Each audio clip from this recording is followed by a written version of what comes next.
guys, what's going on? My name is Chelsea, and if you are a new subscriber, welcome.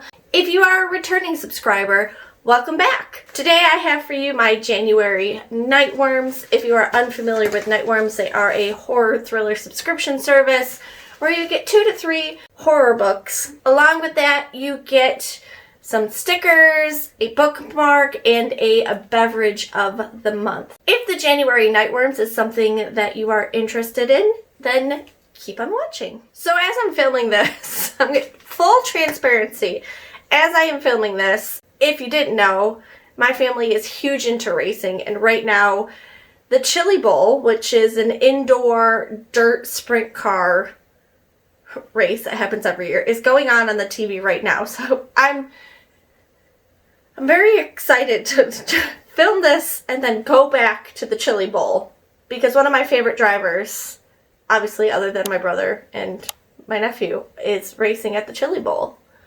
And I want him to win. Go Kyle Larson. There we go. Kyle Larson fans, where are you at? Where are you at? So, we are going to start with the goodie bag. And of course, I will do some B-roll up close footage for you so you guys can see up close as to what comes in there. I have a book plate for one of the books, so I'm going to set that aside. As you saw from the title, this month's theme is Moody Midnight. This beautiful purple and pink aesthetic. Beautiful. We have, of course, our coveted, yes, I said coveted, bookmark. I love these things. Glad to add this to my Nightworms collection. Okay, we have a sticker, and it looks like a bunch of witches in the moonlight and some form of a zombie girl or something. Like the witches are chasing the zombie girl or something. I don't know what's going on in this sticker, but I really like it. It's kind of colorful and moody at the same time. Like the sticker. Okay, and then we have another sticker that says, reading is sexy. Yes, it is.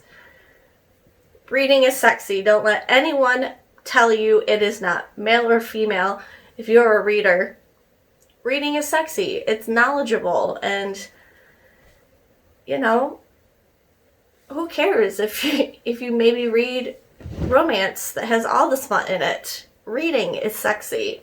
Endorsed by me.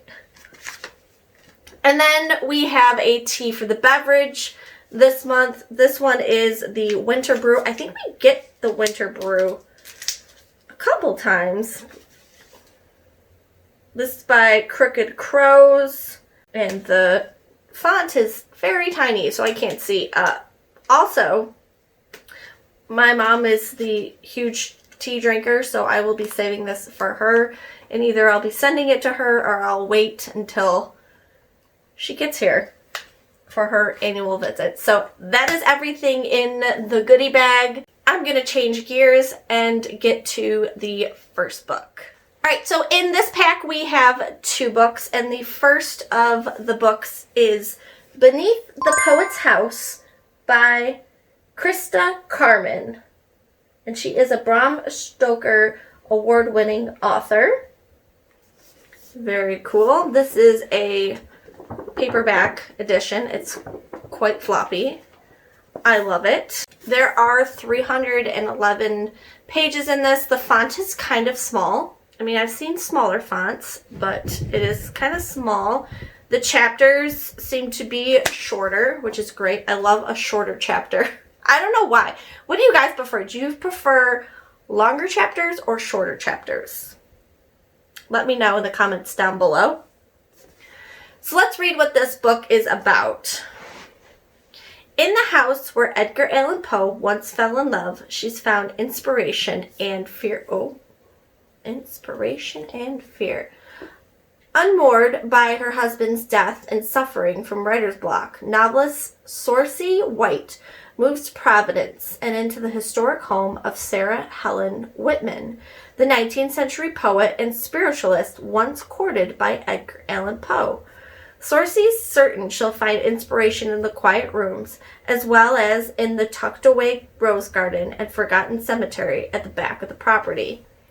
Sorcy is immediately welcomed by an effusive trio of transcendentalists obsessed with Whitman, the house, and Whitman's mystic beliefs.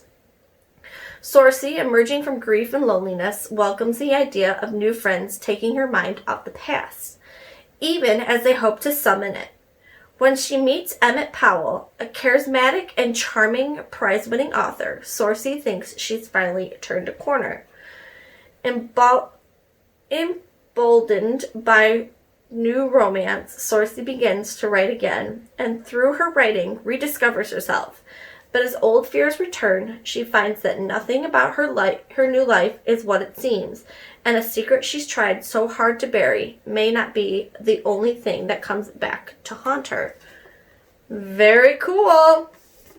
I love Edgar Allan Poe. This will be interesting. I think I want to research about Sarah Helen Whitman before I get into this.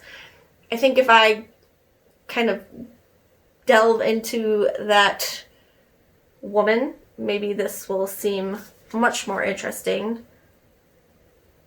So yeah, I'm excited about this. This is a cool idea for a book. Next on the list is a hardcover, and that is Feast While You Can by Michaela Clements and Onjuli Dada. Hopefully I'm saying that right. Hopefully I'm not butchering it. So we do have a hardback. There are 293 pages in this book, so just under the 300 mark, which should be kind of easy to get through. This one also seems to have shorter chapters, which again is great. We love a book with short chapters. So let's read what this is about. Like generations of her family before her, Angelina Seco was born and raised in Kadzin, an ugly remote town with little to its name. Nestled between three towering mountains, the clannish town is filled with tourists in the summer and dead the rest of the year, when most of its residents surrender to a sleepier existence. Except, that is, for whatever is lurking in the caves. Determined to be content with her lot in life, Angelina walks her mongrel dog, attends her brother's heavy metal concerts, holds court in the local dive bar, and does everything she can to bait hot, queer women to her sleepy, conservative hometown. But on the night of a family party, much like every other, Angelina runs into Patrick's ex, the sternly handsome Jagvi, who's back in town. Perhaps enticed by Jagvi's arrival, an ancient evil lying dormant in those caves is awakened, and soon Angelina's small, contained world begins to shatter. As the monstrous force grows bolder, it begins to infiltrate Angelina's life. It finds her in the night. It guzzles on her memories. It controls Angelina from the inside. Only Jagvi's touch repels it, the final trigger for a secret, passionate romance. But this monster feasts on all the passion, heartbreak, and mess that makes up a life, and Angelina Sorcery's life has never looked tastier. What will Angelina do to protect her future, and what will it cost her? So I'm not sure. There were a lot of words in here that I didn't understand in the description. Oh, this is a couples author. So this is Michaela and Wanji are also the authors of The View Was Exhausting. They are married and live in Berlin. So those words that I didn't quite understand, or the names that I had trouble pronouncing, German, hopefully, because Berlin is in Germany. I'm having a moment. But yeah, I'm excited to read this. So that is everything in the January Nightworms. What did you guys think of this month's pick? Let me know in the comments down below. If I were to pick either of these books for my February TBR, which one should go first, let me know in the comments down below. And if you haven't already, please subscribe. Become a member of this beautiful bookish family. And with that, I will see you all real soon in my next video. Bye!